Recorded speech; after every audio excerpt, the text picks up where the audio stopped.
So at the end of a very challenging 4 weeks, we had all the signs of the universe telling us to go home. Waking up in Barramunda, we found our car had gotten towed. Died. Road car. Yep. Okay, good luck. Good luck, everybody. And a sad 370 euros later, and it led us to do a lot of thinking as we made the long drive home.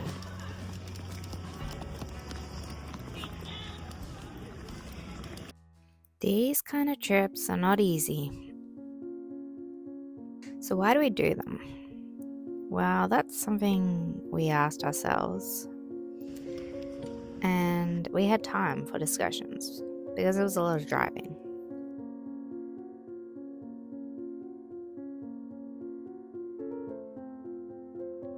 One of the reasons is we find our priorities get correctly reset.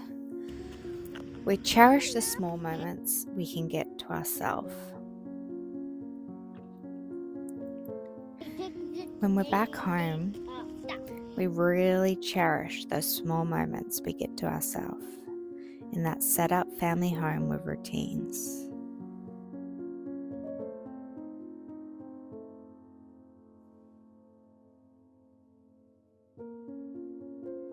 You know, it can be really full on with little kids, but where you're in a home that's set up, you can carve out just a little bit of time to focus on health, hobbies, or rest.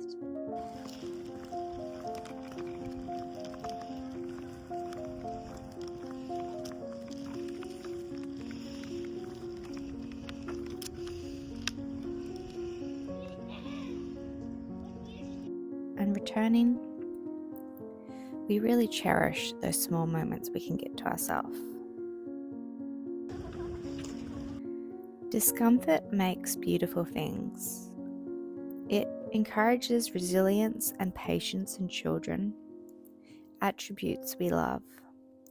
Not so dissimilar to the pain you can experience when building fitness or learning a new skill. Pushing through that hard drawing again and again. And perhaps that's why we do travel like this, for the unexpected adaptability, the new.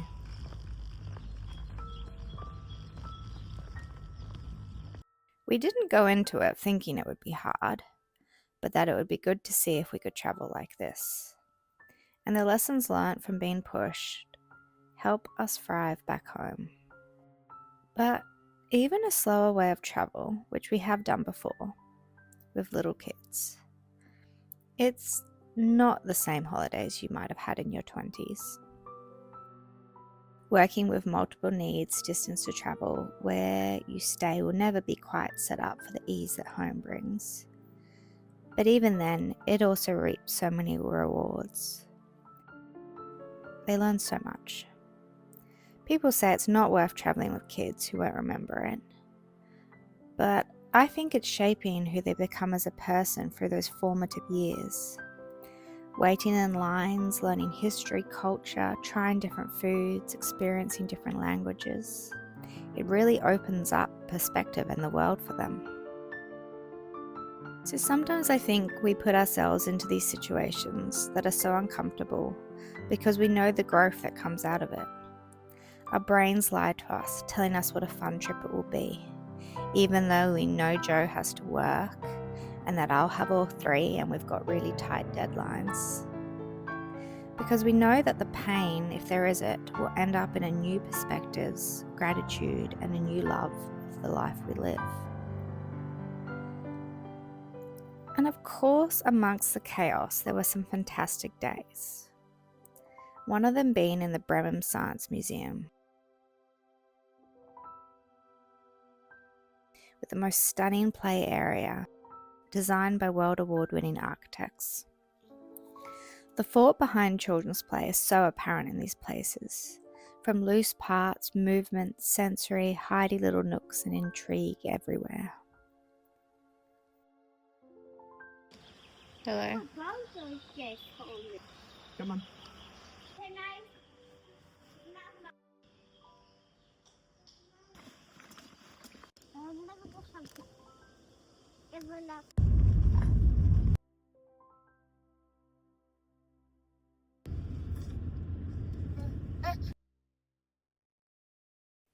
Then we stopped in Utrecht, such a beautiful city I've been wanting to visit for so long.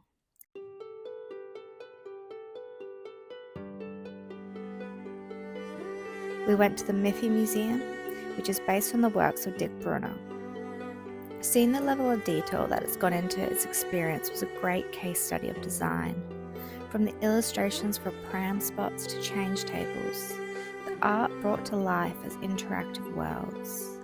It was even incorporated into the food itself, so that every part of your experience is immersed.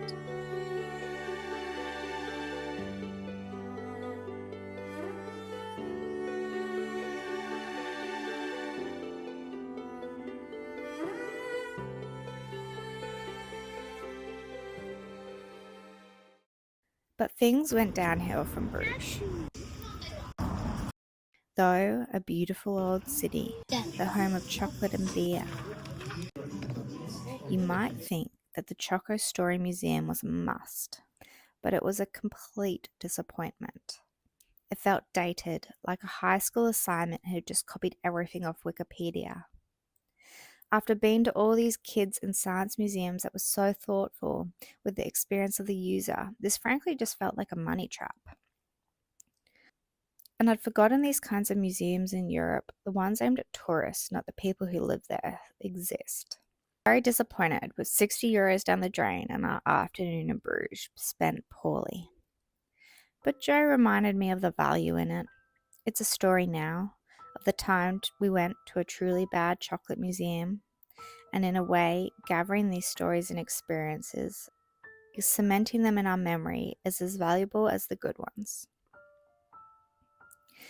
But unfortunately, that's not going to be our only memory of Bruges. To top off this trip, on our very last night, we all got really bad stomach virus. I felt terrible for the cleaner of our room. The kids were some of the sickest we had ever seen them. So the entire car trip from Belgium, back home to England, across the channel, I spent with a kid's sand bucket in my hands. Joe and I just kept saying as he pushed through his pain to drive, "We can do hard things." As we sat in the car for 2 hours waiting for the shuttle, so as not to infect everyone in the depot, that's what we chanted to get us through it. And oh my, what a relief to be back to my mum's arms and to the house all cozy and warm. That night the rain tumbled down on the roof and we felt safe and happy. Coming home was seeing a little slice of heaven. Instead of the long list of all the things I wanted to complete, I feel like I'm ready to really balance my health, lifestyle, and creativity in a way that works for the whole family. Home can become a blur of endless meals and monotony sometimes, but after a trip like that, it's just pure heaven. It also taught me I can just do it. I started this vlog while traveling with 3 little ones under 5. I found a way to do it that works. It's not perfect, it's not polished, but I'm showing up and hopefully connecting to a few of you out there. And I feel if I can show up in this way on the road, I can do it back home and get out of my perfectionist head. So what I learned from 4 weeks on the road, that mamas in tiny apartments, city living, have life really, really hard.